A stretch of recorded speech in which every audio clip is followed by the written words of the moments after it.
రాజులు 2వ గ్రంథము 20వ అధ్యాయము 12వ వచనం నుండి మనం చదువుకున్నాం.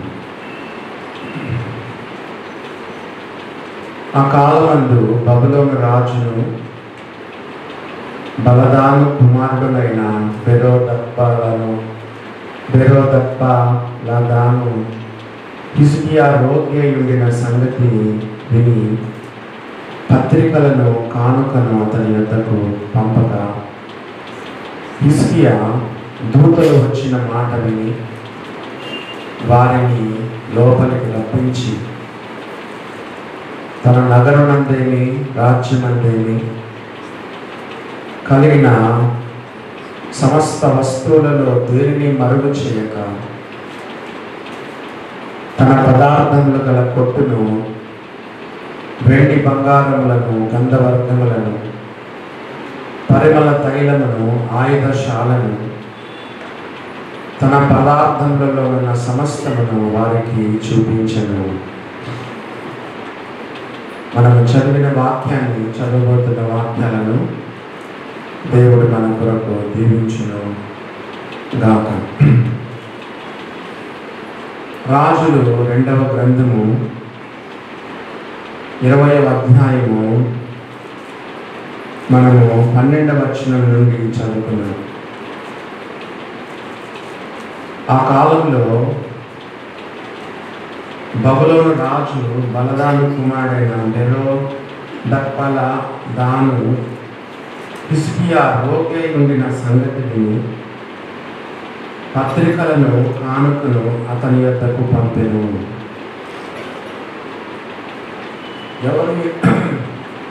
ఎవరు యొక్క బబులోను రాజు?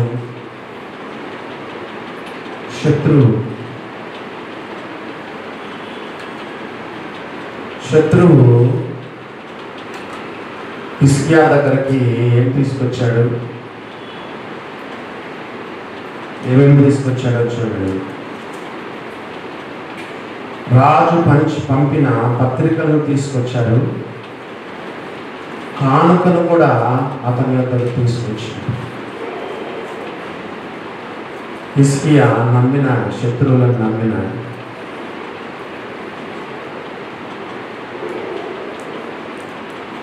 దేవుని బిడ్డలమైన మనము చాలా అప్రమత్తంగా ఉండాలి. శత్రువు విషయంలో చాలా అప్రమత్తంగా ఉండాలి. ఇక్కడేమో పత్రికలను తీసుకొచ్చాడు అన్నది, కానుకను తీసుకొచ్చాడనే రాజుల గ్రంథంలో ఉంది. కానీ దినవృత్తాంతముల 2వ గ్రంథంలో ఏముందో చూడండి. దినవృత్తాంతముల 2వ గ్రంథము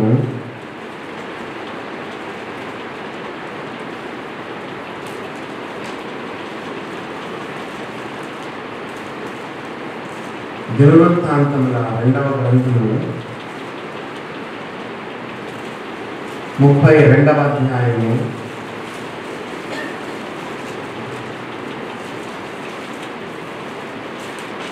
31వ వచనం చదువు. 2 Chronicles chapter 32 verse 31. అతని దేశము ఆశ్చర్యముగా వృద్ధి నొందుటను గూర్చి విచారించి తెలుసుకొనుటకై శత్రువు ఎందుకు వచ్చాడు? అక్కడేముంది? రాజుల 2వ గ్రంథంలో పత్రికలు తీసుకొచ్చారు, కానుకను కూడా తీసుకొచ్చారు అని రాజుల 2వ గ్రంథంలో. దినవృత్తాంతంలో 2వ గ్రంథంలో ఏముంది? శత్రువు ఎందుకు వచ్చినాడు? అతని దేశము, హిజ్కియా దేశము ఆశ్చర్యముగా వృద్ధి నొందుటను గూర్చి విచారించి తెలుసుకొనుటకై, కొన్ని రహస్యాలను తెలుసుకోవడానికి వచ్చాడు శత్రువు. శత్రువును నమ్మచ్చా? శత్రువును చేర్చుకోవచ్చా?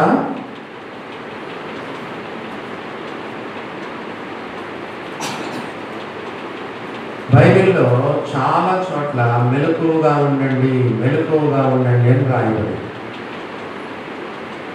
7 సార్లు రాయబడింది. మెలకువగా ఉండండి, బీ వాచ్ఫుల్. ఆ 7 ఒకటి శత్రు విషయంలో మెలకువగా ఉన్నమాట. పేతురు రాసిన మొదటి పత్రిక 5వ అధ్యాయంలో చూడండి. పేతురు రాసిన మొదటి పత్రిక 5వ అధ్యాయంలో ఏమని రాయబడింది? 8వ వచనం, నిబ్బరమైన బుద్ధి గలవారై మెలకువగా ఉండండి. Be sober minded and be watchful. నిర్భరమైన బుద్ధి గలవారై మెలకువగా ఉండండి. ఎందుకు? మీ విరోధి అయిన అపవాది గర్జించు సింహం వలె ఎవరిని మృంగుదనని వెతుకుతూ తిరుగుచున్నాడు. మెలకువగా ఉండండి. Be watchful, be watchful.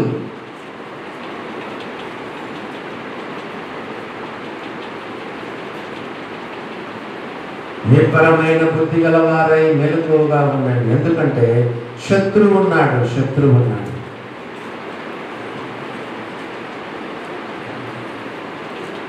హిజ్కియా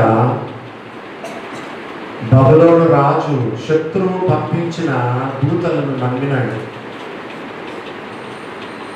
రాజుల మొదటి గ్రంథంలో ఏముంది? కానుకను తీసుకొచ్చారు, పత్రికలను తీసుకొచ్చారు. కానీ దినవృత్తాంతంలో 2వ గ్రంథంలో ఏముంది? హిజ్కియా దేశము ఆశ్చర్యముగా వృద్ధి నొందుటను గూర్చి విచారించి తెలుసుకొనుటకై, దేశంలో కొన్ని రహస్యాలు తెలుసుకోవడానికి, ఇశ్రాయేలు దేశం ఎంతగా అభివృద్ధి చెందుతుంది అని చెప్పి ఇశ్రాయేలు దేశము ఈ రహస్యాలు కనుక్కోవాలని చెప్పి బబులోను సేవకులు వచ్చినారు. హిజ్కియా నమ్మేశాడు.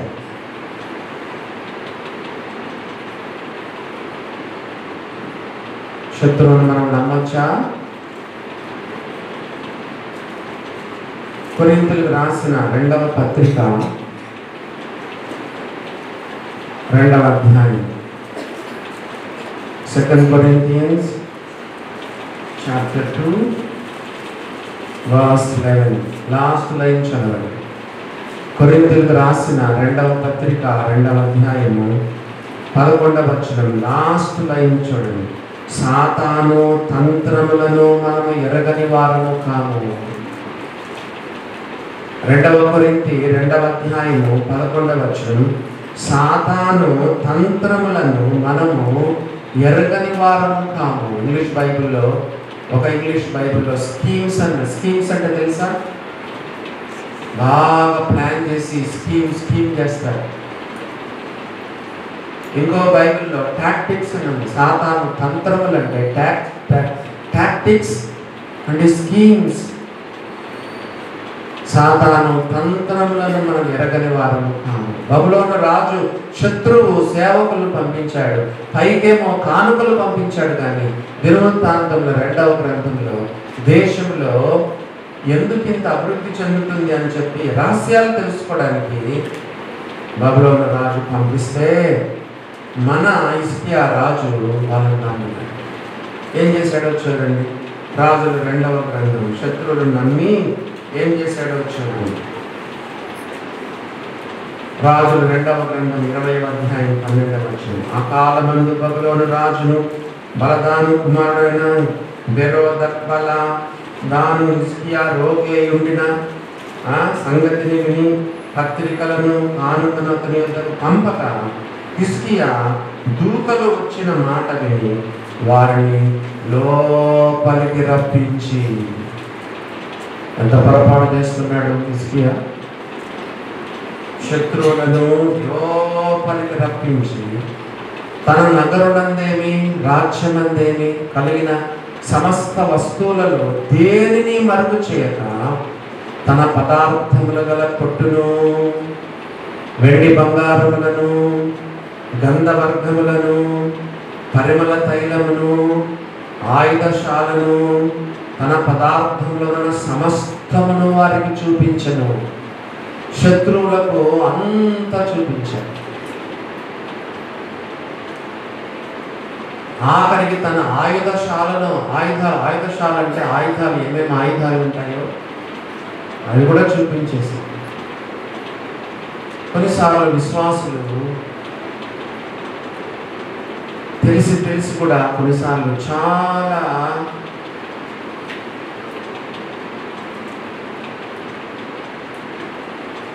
పొరపాటు చేస్తారు. కొన్నిసార్లు తెలిసి, కొన్నిసార్లు తెలియకుండా, అమాయకంగా, అజ్ఞానంగా, అవివేకంగా హిజ్కియా ఆఖరికి తన ఆయుధశాలను కూడా ఏం చేశాడు? అందరికీ చూపించేశాడు. శత్రువు చూపించేస్తున్నాడు. ఏమైనా దేవుని మందిరాన్ని చూపించాడా?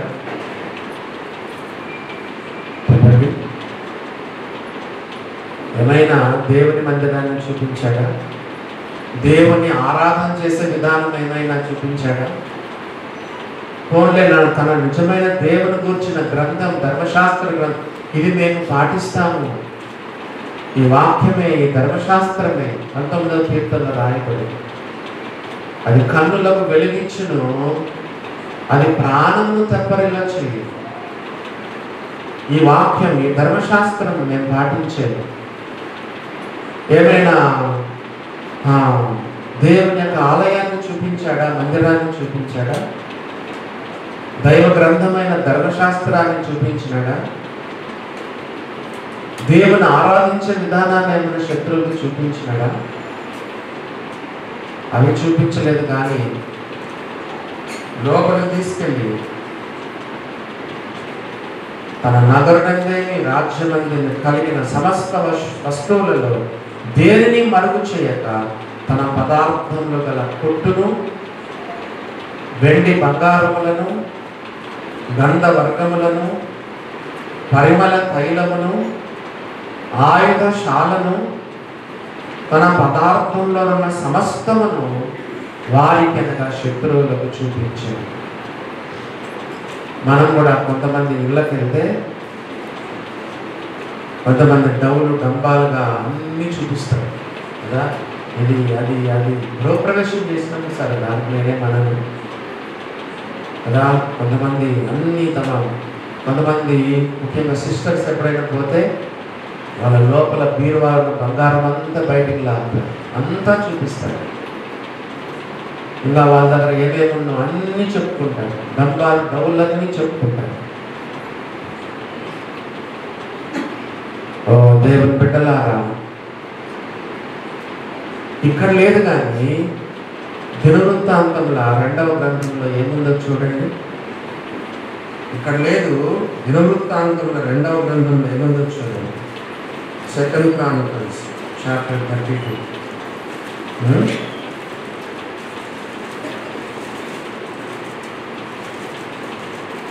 32-25 వచనం చదవండి.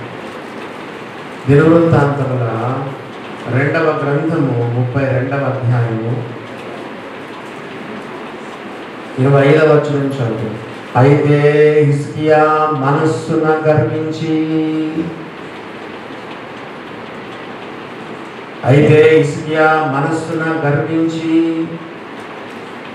ఇదే అన్నమాట. దేవుడు తనను పైకి తీసుకొచ్చిన తర్వాత హిజ్కియా గర్వించినాడు. బైబిల్లో ఎవరినైనా మీరు చూడండి, వాళ్ళు పైకి వచ్చిన తర్వాత పతనమైపోయారు. దావీదు పాపం చేసినప్పుడు ఆయన వయసు ఎంత తెలుసా? బెత్షెబాతో వ్యభిచారం చేసినప్పుడు ఆయన వయసు దాదాపు 50 సంవత్సరాలు. చాలా కంఫర్టబుల్ జోన్లో ఉన్నాడు. ఏమీ పెద్ద శత్రువు భయం లేదు, సాఫీగా ఉంది. దాని జీవితం ఎంతో ఇప్పుడు మంచి నెమ్మదిగా ఉంది, సుఖంలో ఉన్నాడు. సుఖంలో ఉంటే విశ్వాసులు పడిపోతారు. కంఫర్ట్ జోన్లో ఉంటే విశ్వాసులు పడిపోతారు. అందుకొరకే దేవుడు మన మేలు కొరకు కొన్ని శ్రమలు పంపిస్తాడు. ఇప్పుడు ఆయన దాదాపు ఆయన జీవితం ముగింపుకు వచ్చినాడు. దేవుడు ఎంతో ఆశీర్వదించినాడు. హిజ్కియాను మనస్సును గర్వించాడు. హిజ్కియా ఎవరో తెలుసా? యూదా రాజులలో మంచి రాజులలో ఉన్నతమైన శ్రేణికి చెందినవాడు. బైబిల్లో రాయబడింది, యూదా రాజుల్లో అతనికి సమమైన వాడు లేడని రాయబడింది. రాజుల 2వ గ్రంథం 18వ అధ్యాయంలో చూడండి. రాజుల 2వ గ్రంథము 18వ అధ్యాయంలో 5వ వచనం చదువుతాడు. రాజుల 2వ గ్రంథం 18:5.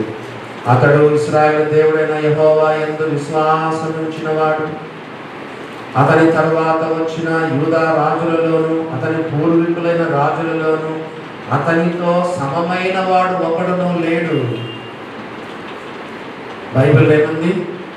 అతనితో సమమైన వాడు ఒక్కడు కూడా లేడు.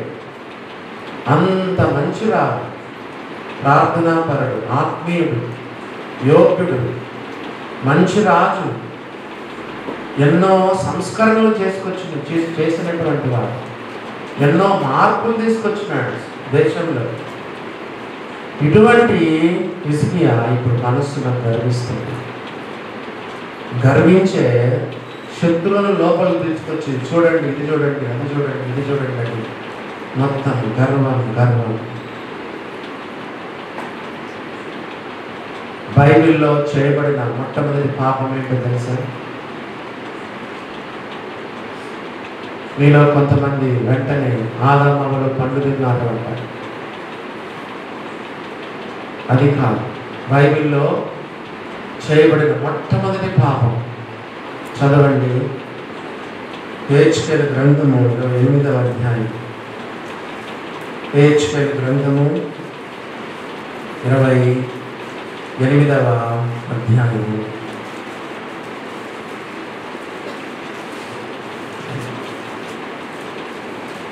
హెజ్కేలు గ్రంథము 28వ అధ్యాయం.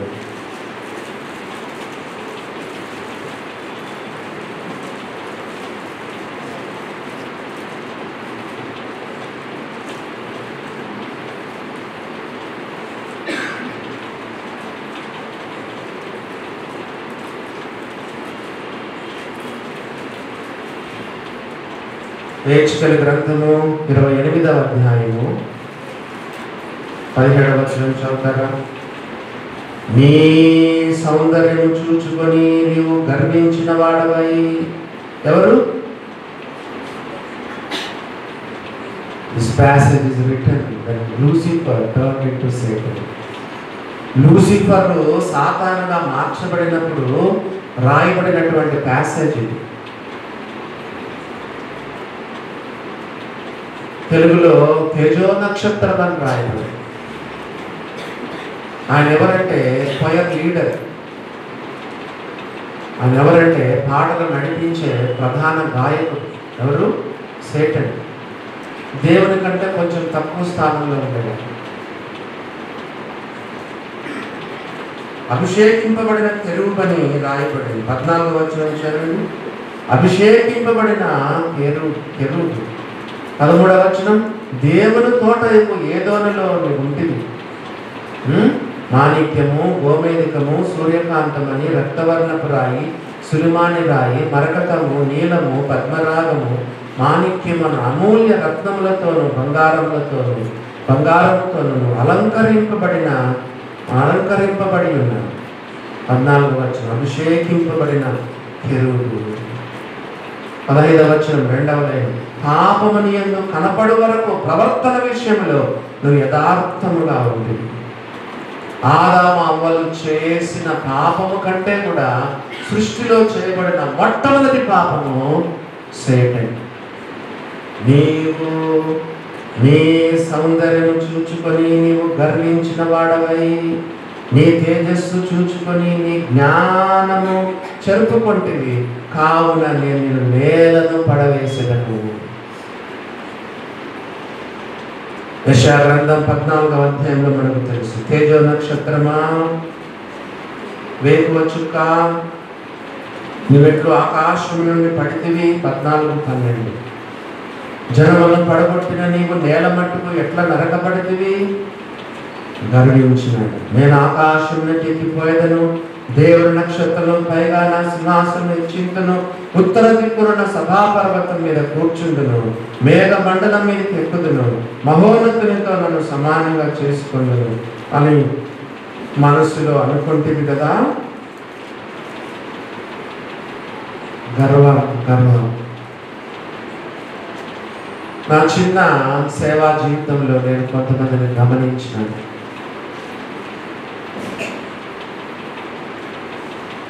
కొంతమంది కొంచెం సేవలు వాడబడితే చాలు. కొంతమంది దైవ సేవకులను గమనించినాను, కొంతగా దేవుడు వాడుకొని కొంచెం పైకి తీసుకొస్తే చాలు. గర్వించినారు, పైకి పోయినారు, దేవుడు కిందికి తోసేసినాడు. ఎవరిని? సేవకులు. నిన్న యూత్ మీటింగ్లో నేను మాట్లాడుతూ, first time youth meeting Zoom నుంచి చర్చిలో పెట్టాను. నేను 22 మంది వచ్చినారు. దేవుని స్తోత్రం. మరి నిన్న యూత్ మీటింగ్లో చెప్పాను, మీరు జీవితంలో పైకి రావాలంటే 3 కారణాలు చెప్తానన్నా. జీవితంలో మీరు షైన్ కావాలన్నా, జీవితంలో మీరు వాడబడాలన్నా, జీవితంలో మీరు అభివృద్ధిలోకి రావాలన్నా 3 సంగతులు రాసుకోండి అని చెప్పాను. ఏంటో తెలుసా? హ్యూమిలిటీ. 3 హ్యూమిలిటీని ఎన్నిసార్లైనా చెప్పుకోండి. మన జీవితంలో, ఆత్మీయ జీవితంలో కానీ, ఉద్యోగంలో ఎక్కడైనా సరే మనలో ఉండాల్సింది ఏంటంటే హ్యూమిలిటీ.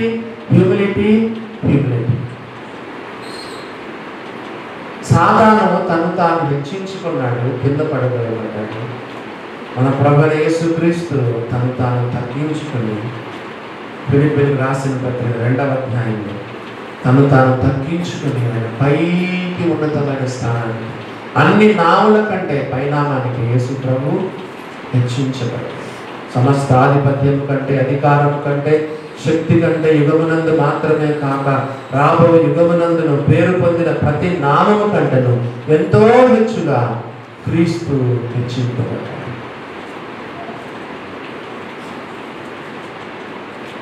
సామెతల గ్రంథంలో లేదా? నాశనమునకు ముందు గర్వము నడుచును, పడిపోవటకు ముందు అహంకారమైన మనస్సు నడుచును. మన యొక్క హృదయంలోని గర్వాన్ని ఇట్లా కనిపెడతాడంటే దేవుడు. ఎక్కడుందా వచనం? కీర్తన గ్రంథంలో ఉంది. కీర్తన గ్రంథంలో మన హృదయంలో గర్వం ఉందా లేదని టక్కని దేవుడు కనుక్కుంటాడు. ఎక్కడుంది? 138వ కీర్తన, 138వ కీర్తన 6వ వచనం చూడండి. 138, Psalms 138:6. యెహోవా మహోన్నతుడైనను, ఆయన దీనులను లక్ష్య పెట్టును. ఎవరిని లక్ష్య పెడతాడు? దీనులను. ఆయన ఉండేదేమో మహోన్నతమైన స్థలంలో ఉన్నాడు. ఆయన మహోన్నతుడైన దీనులను లక్ష్య పెడతాడు. ఇప్పుడు చూడండి, నా హృదయంలో కానీ మీ హృదయంలో కానీ గర్వం ఉంటే ఎట్లా కనిపెట్టేస్తాడు దేవుడు? చూడండి, ఆయన దూరము నుండి గర్విష్ఠులను బాగుగా ఎరుగును. ఇట్లా కనిపెట్టేస్తాడు. మన హృదయంలో గర్వం ఉందా లేదా అనేది ఇట్లా కనిపెట్టేస్తాడు. దేవుని బిడ్డలారా, ఇంత ఆత్మీయుడు, ఇంత ప్రార్థనాపరుడు, దేవుడు హెచ్చించే లోపల గర్వించినాడు. శత్రువులను రా అని చెప్పి ఇంట్లో ఉన్నదంతా గర్వంతో చూపించి, నాకు ఇంత ఉంది చూడు, ఇంత ఆస్తి ఉంది చూడు, ఇన్ని వెండి బంగారం ఉన్నాయి చూడండి అని గర్వించి తను అలానే చూపించు. యెషయా గ్రంథము 3వ అధ్యాయం చూడండి. యెషయా గ్రంథం 3వ అధ్యాయం. ఆల్రెడీ వచనాలు మీకు చూపించాను. 16వ వచనం చూడండి. మరియు యెహోవా సెలవిచ్చినదేమనగా, సియోను కుమార్తెలు గర్విష్ఠురాండ్రై మెడచాచి నడుచుచు, ఓర చూపులు చూచుచు, కులుకుచు నడుచుచు తమ కాళ్ళ గజ్జలను మ్రోగించుచున్నారు.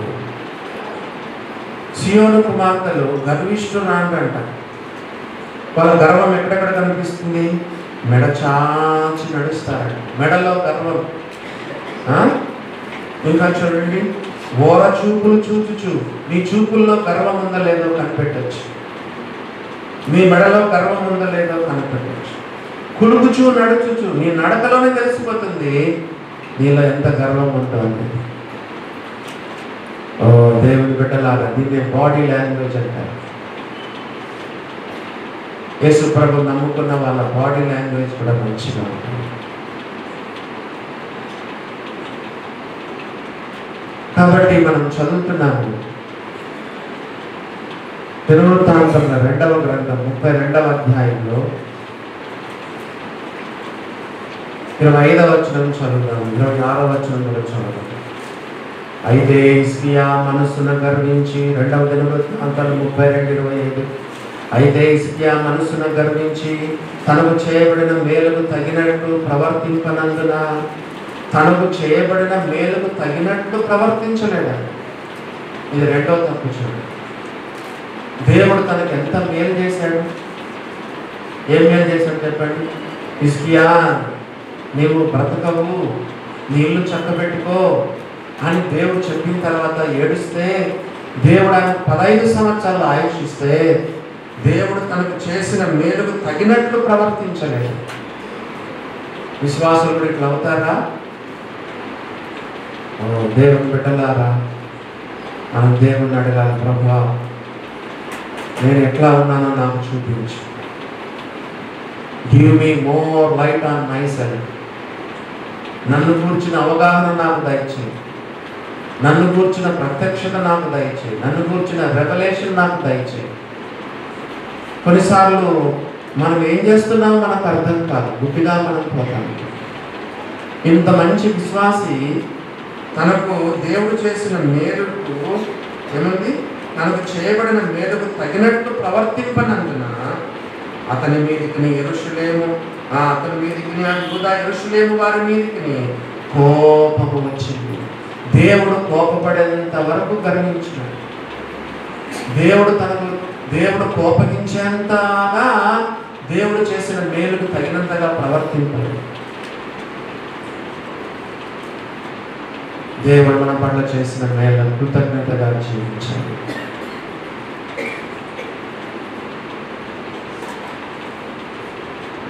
దేవుడు వారి మీద కోపం రాడా? ఇప్పుడు 26వ వచనం, మంచి వచనం, 26వ వచనం చూడండి, మంచి వచనం.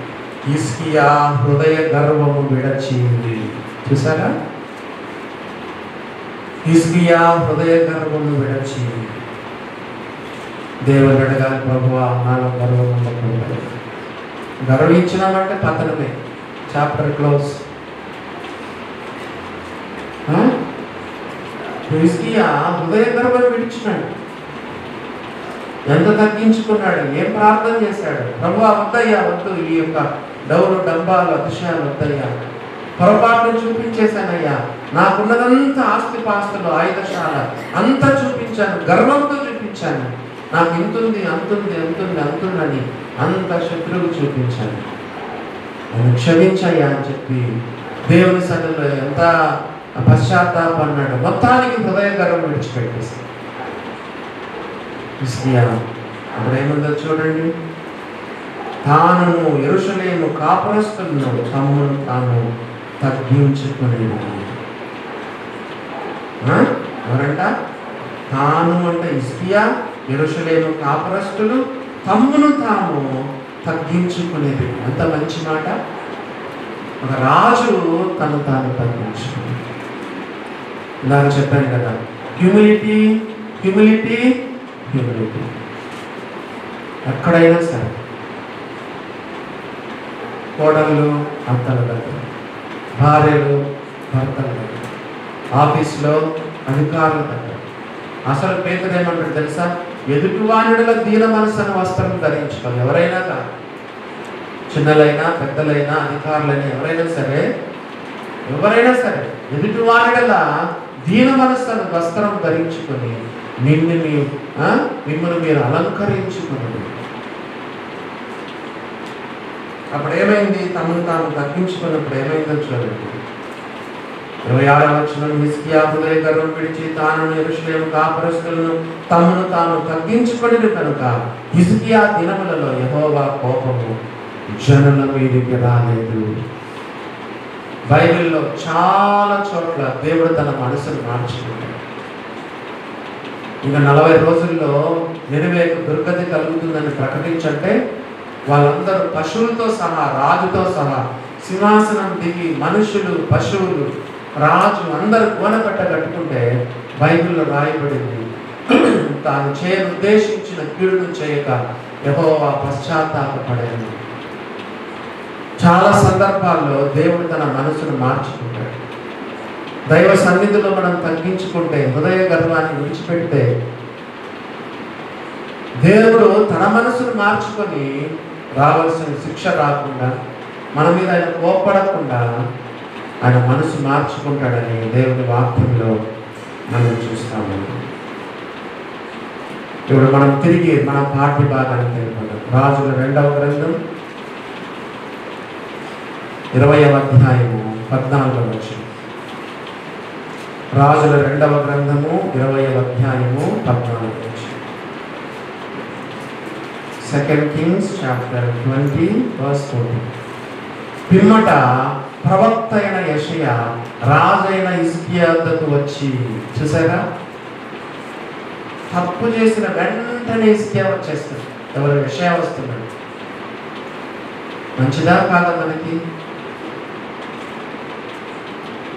మనం తప్పులు చేసినప్పుడు దేవుడు ఇంట్లో మమ్మీ ద్వారా, డాడీ ద్వారా, సేవకుల ద్వారా, సంఘంలో పెద్దల ద్వారా, తోటి సోదరుల ద్వారా, యెషయా లాంటి వారి ద్వారా దేవుడు మనం హెచ్చరిస్తాడు.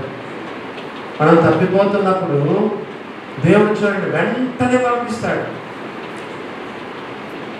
ఆయన ఇట్లా చేశాడో లేదో మొత్తం వెంటనే ప్రత్యక్షమైనాడు. ఎవరు? యెషయా. ఎందుకు? రాజును దిద్దడానికి. రాజును దిద్దడానికి దేవుడు యెషయాని పంపించాడు. కనికరం గల దేవుడు. ఎప్పుడైనా గుర్తుపెట్టుకోండి, ఎప్పుడైనా మనకు జయం కలిగిందనుకోండి, ఒక టెస్ట్ వస్తుంది. అబ్రహాము 4 రాజులను జయించుకొని వచ్చాడు. 4-5 రాజులను జయించుకొని లోతును విడిపించుకొని వస్తే ఒక పెద్ద టెస్ట్ వచ్చింది. ఆయన ఏంటంటే డబ్బు తీసుకో అన్నాడు. ఎవరు? సొదొమ రాజు డబ్బంతా. ఒక టెస్ట్ ఆయన.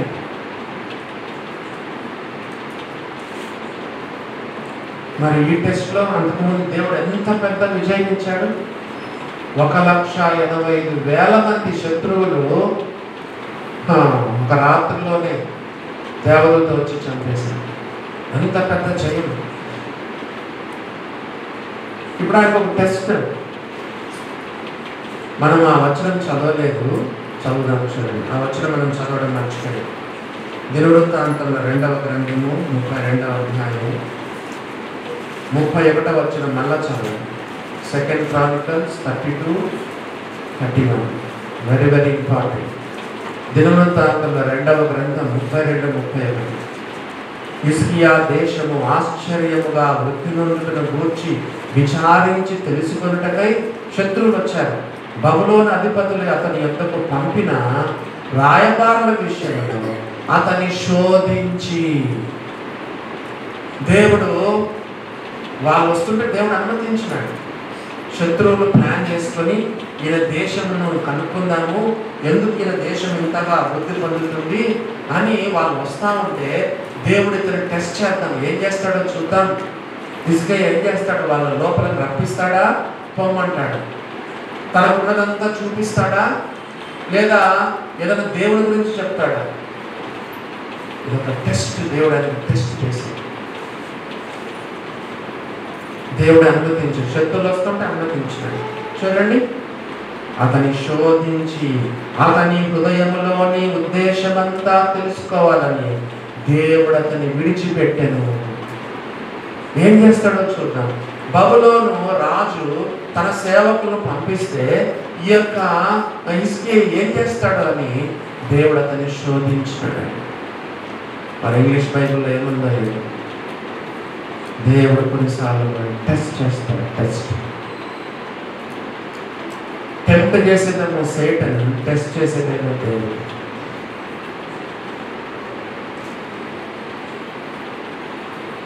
God will test us to bring out the best from us, whereas Satan will tempt us to bring out the worst from us. దేవుడు మనల్ని టెస్ట్ చేసి మనలోని ద బెస్ట్ను బయటికి తీస్తాడు. సేటన్ మనల్ని టెంప్ట్ చేసి మనలోని వర్స్ట్ను బయటికి తీస్తాడు. దేవుడు అబ్రహామును పరీక్ష చేసి ఏమన్నాడు? దేవునికి భయపడువాడమని నాకు తెలిసిపోయింది. చూసారా, దేవుడు ఆయనకు అంత పెద్ద పరీక్ష పెట్టి ద బెస్ట్ను దేవుడు బయటికి తీశాడు అబ్రహాములో.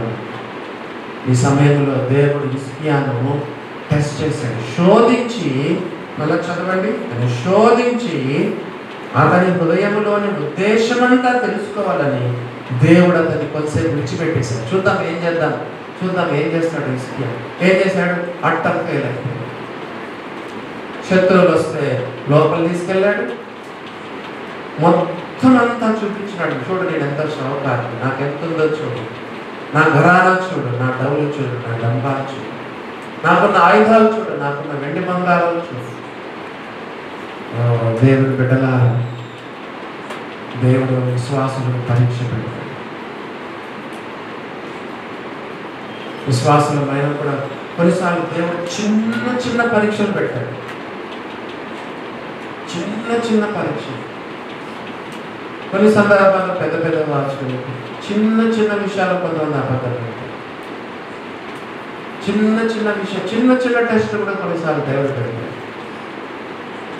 దేవుని బిడ్డలారా, ఈ విషయంలో మరి హిజ్కియా ఓడిపోయింది. కానీ ఇందాక మనం చదువుకున్నాం కదా, తాను తగ్గించుకున్నాడు. వెంటనే యెషయా వచ్చినాడు. ఇది దేవుని అపారమైన కృప కదా. మనం ఎప్పుడైనా దారి తప్పిపోయినప్పుడు, ఏ వాట్సాప్ మెసేజ్ కదా, ఏ వాక్యము, ఏ క్యాలెండర్లో వాక్యము, ఏ టీవీలో వాక్యము, ఏ రేడియోలో వాక్యము, చర్చిలో వాక్యము, ఏ దేవ సేవకుడి ద్వారా, ఏ సహోదరుని ద్వారా, ఎవరి ద్వారా దేవుడు మనతో మాట్లాడతాడు. దేవుడు వెంటనే తన యొక్క సేవకుని పంపించాడు. 14వ వచనం, పిమ్మట ప్రవక్త యెషయా రాజైన హిజ్కియా వద్దకు వచ్చి, ఆ మనుషులు ఏమనిరి, మీ యొద్దకు ఎక్కడి నుండి వచ్చిరి అని అడగగా, హిజ్కియా ఎంతో నమ్రతతో, చాలా విధేయతతో, ఒక దైవ సేవకుడు, రాజును, మామూలు రాజు కాదు, చాలా మరి ఎంతో గొప్ప రాజు హిజ్కియాను ప్రశ్నలు వేస్తుంటే ఏమన్నా చెప్పండి, నీకెందుకయ్యా, మైండ్ యువర్ ఓన్ బిజినెస్, నీ పని నువ్వు చూసుకోండి అనేవాళ్ళు. నీకేంటయ్యా, నా సంగతి నీకెందుకు? ప్రతి చిన్నది దానికి నేను చెప్పాలా, చిన్నది పెద్దది కూడా చెప్పాలా? నువ్వు దైవ సేవకుడు సేవ చేసుకో కదా, నా రాజ్యంలో నా జోలికి ఎందుకు వస్తావు? మైండ్ యువర్ ఓన్ బిజినెస్ అని మనం చెప్పుకుంటాం. ఆయన అంత కఠినంగా అడుగుతున్నాడు. ఆ మనుషులు ఏమనేది అని మొదటి ప్రశ్న.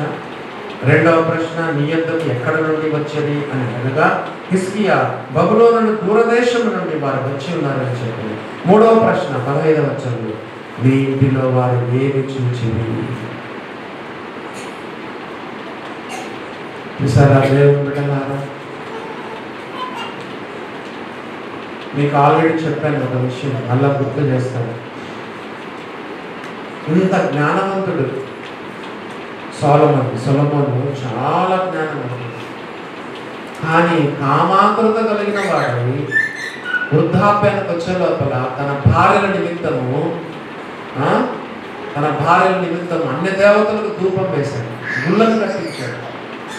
ఎవరు? సొలొమోను. దావీదు నరహత్య చేశాడు, వ్యభిచారం చేశాడు, కొన్ని తప్పిదాలు చేశాడు. కానీ దావీదు, మీకు చెప్పాను, ప్రకటన గ్రంథంలో కూడా లాస్ట్ పేజీలో కూడా ఆయన పేరు. బైబిల్ అంతట్లో ఆయన పేరు.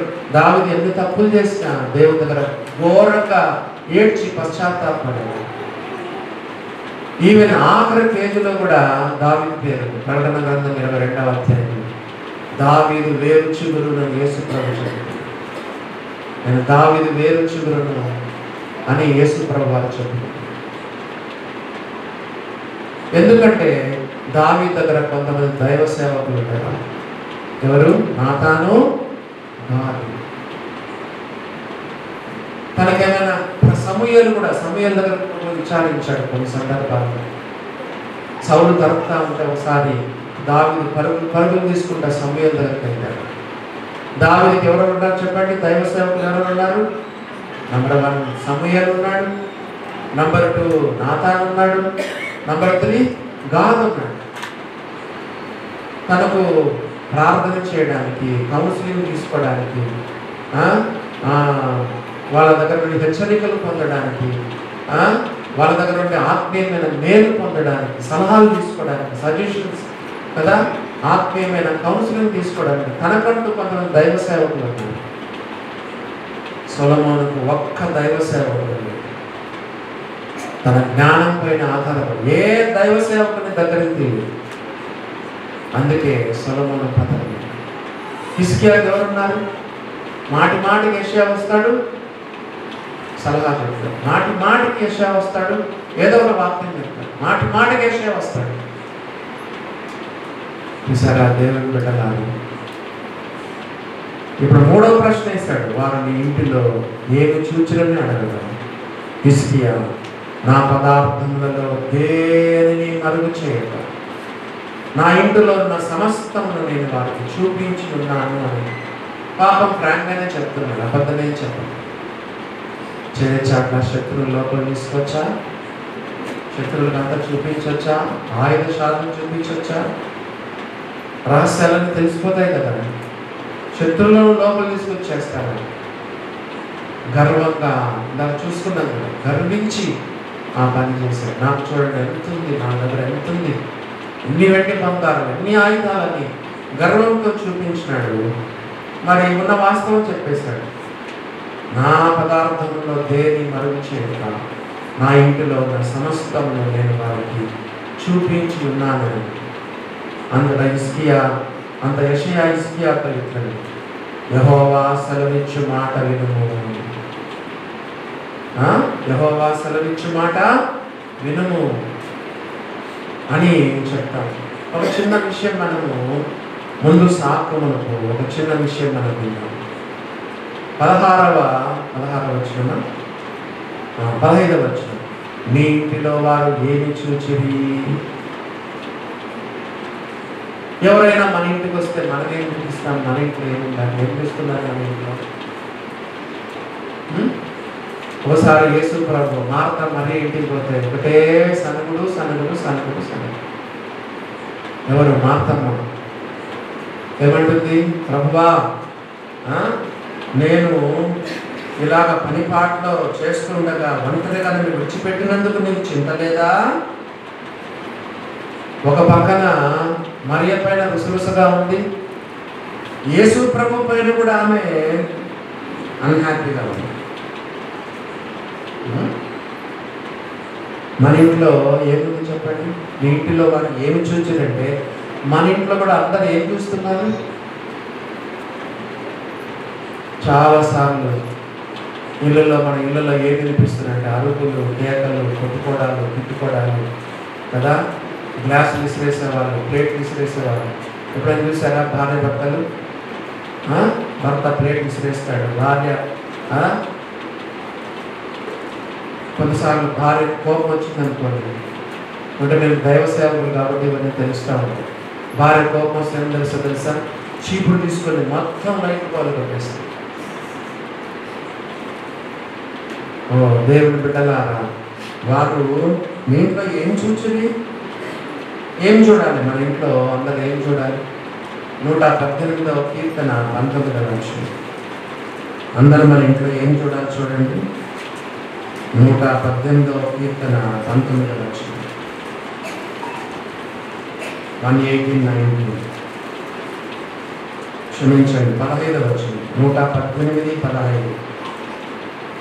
118 verse 15. నీతిమంతుల గుడారములలో ఏం చూడాలి? రక్షణ కూర్చున్న ఉత్సాహ సునాదము. ఇంట్లో వాళ్ళు ఏం చూచారు? రక్షణ కూర్చున్న ఉత్సాహ సునాదం. మన ఇంట్లో అరుపులు, కేకలు, సనుగులు, గొడుగులు, ఫిర్యాదులు కాదు. No murmuring, no grumbling, no complaining. ఫిలిప్పీయులకు రాసిన పత్రికలో మనం ఏం చదువుకున్నాం? అతి జనము మధ్యను మీరు జీవవాక్యమును చేత పట్టుకొని అని చెప్తూ సనుగులు సంశయములు మాని అట్టి జనం మధ్యన మీరు జీవవాక్యమును చేత పట్టుకొని లోకమందు జ్యోతుల వరే కనపడుచున్నారని చెప్తూ సనుగులు సంశయములు మాని సమస్త కార్యాలను చేయండి.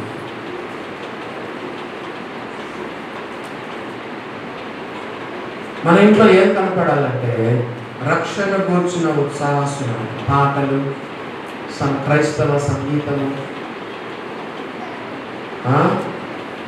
స్తుతి, ఆరాధన, ప్రార్థన. ఇది మన ఇంట్లో నుంచి పైకి వెళ్ళాలి.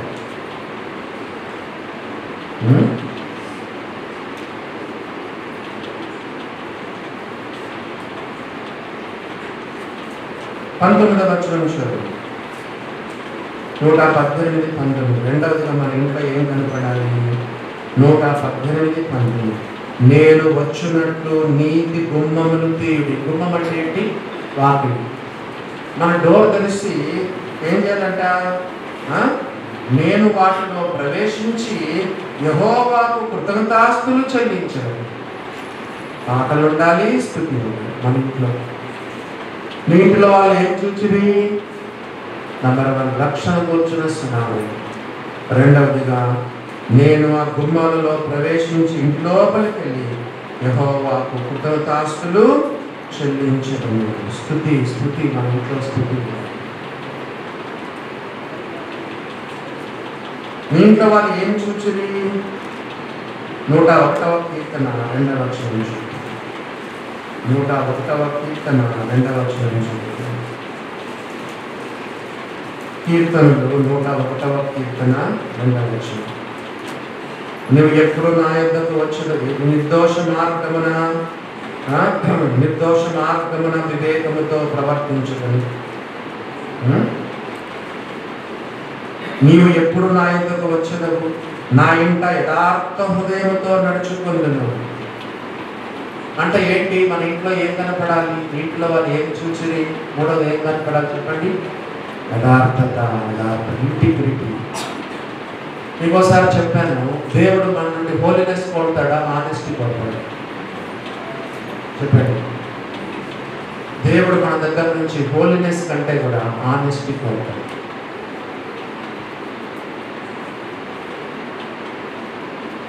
మనలో నుండి దేవుడు ఎక్కువ పరిశుద్ధత కంటే కూడా, హోలీనెస్ కంటే కూడా ఆనెస్టీ కోరుతుంటాడు. మన ఇంట యథార్థమైన హృదయం. ఏమి ఇంట్లో ఏం చూశారు వాళ్ళు? యథార్థత. మన ఇంట్లో యథార్థ. 101వ కీర్తనలో చాలా మంచి విషయాలు ఉంటాయి, చదువుకోండి. 101. ఈరోజు అనుకుంటాను కిషోర్ గారు మెసేజ్ పెట్టినారు, మా బ్రదర్స్ దాంట్లో పెట్టారు. నిర్దోష మార్గమందు నడుచుకుని వారు ఎన్న వచనమది? 6వ వచనం. నా యొద్ద నివసించినట్లు దేశంలో నమ్మకస్తులైన వారిని నేను కనిపెట్టుచున్నాను. నిర్దోష మార్గమందు నడుచువారు నాకు పరిచారకులు. మంచి కీర్తన 101. దేవుని బిడ్డలారా, మన ఇంట్లో ఏం చూశారు? యథార్థత. నంబర్ 1 రక్షణ కూర్చున్న ఉత్సాహ సునాదము. రెండవదిగా కృతజ్ఞతాస్తుతులు. మూడవదిగా యథార్థత. నాలుగవదిగా చూడండి 112వ కీర్తన 3వ వచనం. కీర్తనలు 112వ కీర్తన 3వ వచనాన్ని మనం చదువుకుందాం. Psalms 112 verse 3. కలిమియు సంపదయు వాని ఇంట ఉండును. ఇంట వారు ఏం చూచిరి? కలిమి, సంపద. దావీదు చెప్తాడు. ఆ సంపద అంటే ఏంటో తెలుసా? సర్వ సంపదలు దొరికినట్లు నీ శాసనములను బట్టి నేను సంతోషించుచున్నాను. సంపద అంటే దేవుని వాక్యం. సర్వ సంపదలు దొరికినట్లు నీ వాక్యాన్ని బట్టి, నీ న్యాయవిధులను బట్టి నేను సంతోషిస్తున్నాను. 119వ కీర్తన 14వ వచనం. సంపద అంటే ఏంటి? ఇక్కడ కలిగియు సంపద వారి ఇంట ఉండదు. ఇంట వారు ఏమి చూచిరి? వాక్యం, వాక్యం, వాక్యం కదా. రేడియో ఆన్ చేస్తే వాక్యం, టీవీ ఆన్ చేస్తే వాక్యం, వాట్సాప్ ఆన్ చేస్తే వాక్యం. దేవుని బిడ్డలారా కదా, నీ ద్వారా బంధాలేదా రాసుకోమన్నాడు. గౌరవుల దగ్గర రాయమని చెప్పాడు కదా. ఓనర్స్ ఒప్పుకోరు కాబట్టి మనం క్యాలెండర్లు పెడతాం. వాక్యాలు, వాక్యాలు. ఓ దేవుని బిడ్డలారా, 4వదిగా చూస్తే వాక్యం అని మనం వింటున్నాం. దానియేలు గ్రంథము 5వదిగా చూడండి. దానియేలు గ్రంథం 6వ అధ్యాయం 10వ వచనం. 5వదిగా మన ఇంట్లో ఏముండాలి, ఏం చూడాలి అందరూ? దానియేలు గ్రంథము 6వ అధ్యాయము 10వ వచనం చదువుతుంది. చూడండి ఏమందో. ఇటు శాసనము సంతకము చేయబడినని దానియేలు తెలుసుకొనినను అతడు తన ఇంటిలోనికి వెళ్ళి దానియేలు ఏం చేస్తున్నాడు? ఇంట్లో తన ఇంటికి వెళ్ళి యథాప్రకారముగా అనుదినము ముమ్మారు మోకాళ్ళుని తన ఇంటి పైగది కిటికీలు యెరూషలేము తట్టును తెరవబడి ఉండగా తన దేవునికి ప్రార్థన చేయించు ఆయన స్తుతించుచూ వచ్చెను. 11వ వచనం. ఆ మనుషులు గుంపు కూడి వచ్చి దానియేలు తన దేవునికి ప్రార్థన చేయటయు ఆయన బతిమాలుకొనుటయు చూచి చూచి వారిని ఇంట ఏమి చూచిరి? మీ ఇంటిలో వారు ఏమేమి చూచిరి? ప్రార్థన, ప్రార్థన, ప్రార్థన. చేస్తున్నామా ప్రార్థన మన ఇంట్లో? విచారకరమైన విషయం ఏంటంటే కొంతమంది రోజంతా అసలు ప్రార్థన చేసుకునే చేస్తారు. యేసుప్రభువు వారు ఏం చెప్పారు? ప్రార్థన చేయనప్పుడు నీవు నీ గదిలోనికి వెళ్ళి తలుపు వేసుకొని రహస్యమందున నీ తండ్రికి ప్రార్థన చేయము. అక్కడ రహస్యమందు చూచి నీ తండ్రి నీకు ప్రతిఫలం ఇచ్చును. కొంతమంది తెల్లారుజామునే చేసుకోవాలనుకుంటారు. నీకు ఓపుకుంటే చేసుకో, లేకపోతే రోజులో ఏ టైంలో చేసుకున్న దేవుడు ఉంటాడు.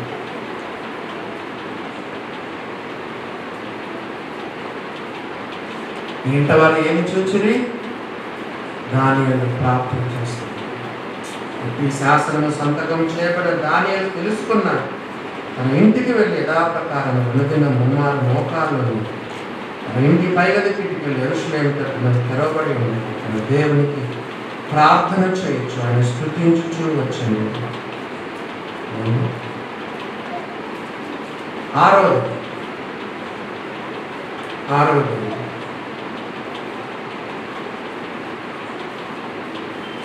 అపోస్తల కాల గ్రంథం 12:12.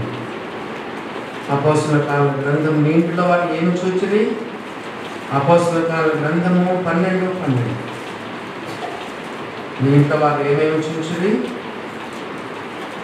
అపోస్తల కాల గ్రంథము 12:12. ఇట్లు ఆలోచించుకొని అతడు మార్కు అను మారు పేరు గల యోహాను తల్లి మరియ ఇంటికి వచ్చాను. అక్కడ అనేకులు కూడిరి. అనేకులు కూడా వాళ్ళ ఇంట్లో సహవాసం కూడి ప్రార్థన చేస్తున్న. ఆల్రెడీ అయిపోయింది, ప్రార్థన అయిపోయింది కాబట్టి అనేకులు కూడి అంటే ఏంటి చెప్పండి? ఫెలోషిప్.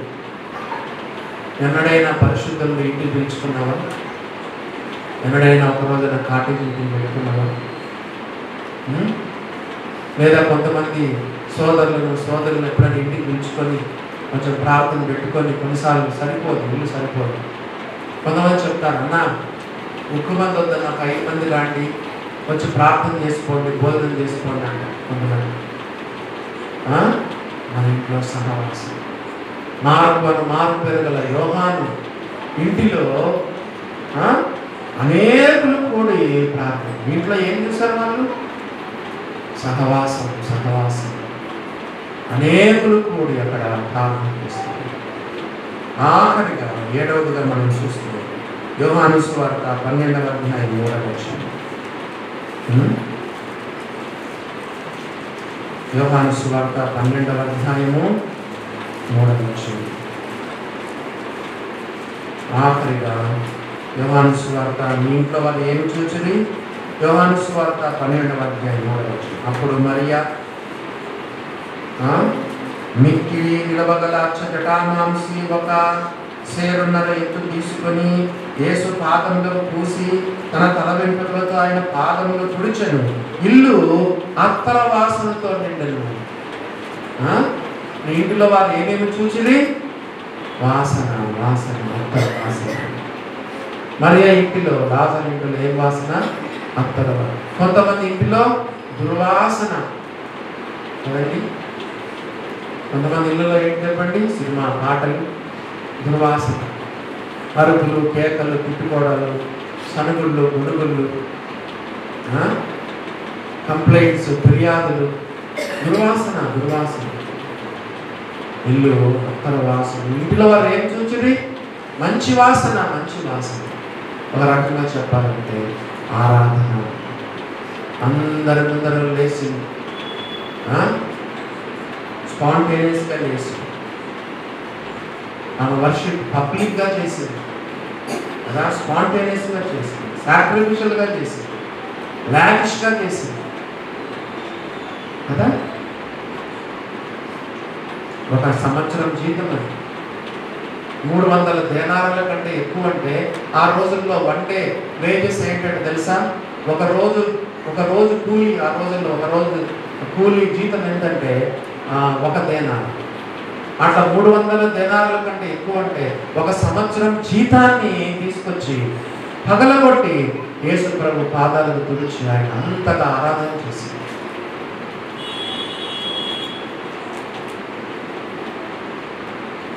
ఈసారి దేవుని బిడ్డలా మీ ఇంట వారు ఏమి చూచిరి అంటే 7 సంగతులు చూచి రాసుకున్నారో చెప్పండి, వరుసగా చెప్పండి. నంబర్ 1, మన ఇంట్లో ఏమి చూడాలి? అందరూ బయట నుంచి వచ్చిన వాళ్ళు ఏం చూడాలి? నంబర్ 1 రక్షణకు వచ్చిన సునాదము, 2వదిగా కృతజ్ఞతాస్తులు, 3వదిగా యథార్థత, 4వదిగా దేవుని వాక్యం అనే సంపద. చెప్పండి. 4వదిగా దేవుని వాక్యం అనే సంపద, 5వదిగా మన ఇంటిలో ప్రార్థన, 6వదిగా మన ఇంట్లో ఇతరులు ఏం చూడాలి? సహవాసం, 7వదిగా ఏంటి? ఆరాధన అనే సువాసన. కొంతమంది క్రైస్తవ ఇళ్ళలోకి వెళ్తే ఒక రకమైన దేవుని ప్రసన్నత కనిపిస్తుంది. మీరు చూడండి, కావాలంటే కొంతమంది ఇళ్ళలో వెళ్ళినప్పుడు ప్రశాంతత, దైవ సన్నిధి, ప్రసన్నత, గాడ్స్ ప్రెజెన్స్ మనం ఫీల్ చేయాలి. ఇంకా మన టైం అయిపోయింది. దేవుడు ఈరోజు మనతో అనేక విషయాలు మాట్లాడారు. మన జీవితంలో లోపాలు ఉంటే దిద్దుకొని ఆత్మీయ జీవితంలో ముందుకు కొనసాగడానికి దేవుడు మనకు తన కృపను విస్తరింప చేయను.